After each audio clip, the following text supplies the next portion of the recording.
ang nationwide simultaneous earthquake drill para sa ika-4 na quarter ng 2024 ay isinagawa sa Camp Brigadier General Vicente P. Lim, Barangay Mayapa, Calamba City, Laguna, kung saan ang mga tauhan ng PNP, BFP at iba pang ahensya ay aktibong nakilahok sa pagsasanay. Nagsimula ang dock cover and hold kung saan naghanap sila ng matibay na lamesa o pader na kanilang pinanatilihang silungan upang protektahan ang sarili mula sa falling debris.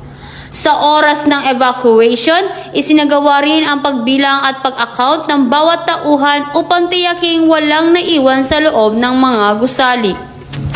At nagsagawa ang mga medical team at SAR team ng pag-rescue ng sugatan upang matiyak ang tamang pagbigay ng paunang lunas bago ito dalhin sa pinakamalapit na ospital.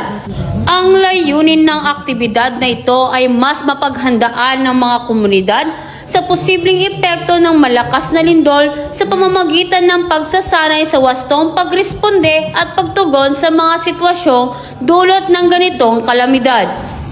Mula dito sa Calabarzon, ako ang inyong Police News Network Correspondent, Patrolwoman Jessica S. Obrero, alagad ng batas, tagataguyod ng Balitang Pulis.